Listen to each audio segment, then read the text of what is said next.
जो जहांगीर खान था करीब 1 महीने से फरार, उसे एसटीएफ ने कैसे किया अरेस्ट? बांग्लादेश कनेक्शन खुला।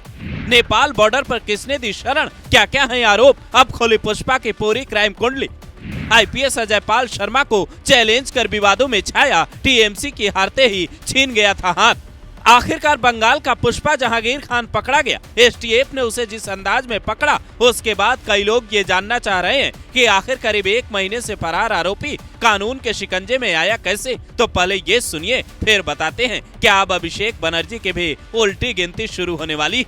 मीडिया रिपोर्ट दावा करती है फाल्टा सीट पर उपचुनाव से पहले पुलिस ने इसके करीबी सैदुल्लाह खान को गिरफ्तार किया, जिसने कई बड़े राज उगले। उसके बाद डर से जहांगीर खान परिवार समेत वहां से दूर भागा। नेपाल बॉर्डर पर किराए का मकान लेकर रहने लगा। जिसकी तूती बोलती थी वो डरने लगा। हाई कोर्ट से राहत नहीं मिली तो गिरफ्तारी से बचने के लिए विदेश भागने की फिराक में था। इसी दौरान एक करीबी को फोन करता है, जिसे एसटीएफ ट्रेस करती है और इसका लोकेशन ले लेती है।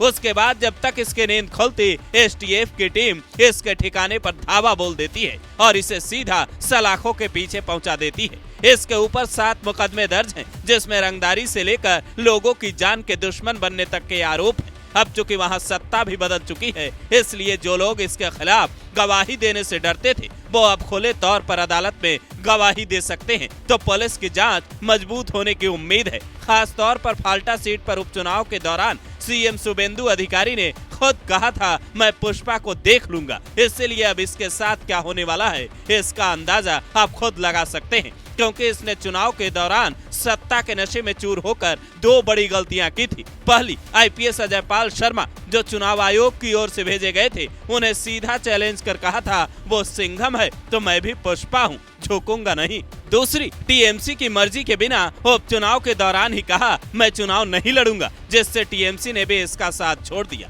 हालांकि जब चुनाव के नतीजे आए तो पता चला जनता ने इसका साथ पूरी तरह से छोड़ दिया था। अब अभिषेक बनर्जी इसकी कितनी मदद कर पाएंगे, ये देखने वाली बात होगी, क्योंकि वो खुद एक जगह जनता के हाथों बाल बाल बचे हैं। ममता बनर्जी ने खुद कहा था, हेलमेट ने अभिषेक को बचा लिया। पर अब कोई कानूनी दांवपेच क्या अभिषेक बनर्जी को सलाखों के पीछे जाने से बचा पाएगा, ये सवाल बड़ा है, क्योंकि कहते हैं जहांगीर खान अभिषेक बनर्जी का सबसे बड़ा राजदार है। यहाँ तक कि जहाँ से इसकी गिरफ्तारी हुई, वहाँ इसे शरण किसने दी, इसकी भी जांच हो सकती है। अभिषेक बनर्जी के खिलाफ पहले भी ईडी से लेकर तमाम एजेंसियां जांच कर चुकी है।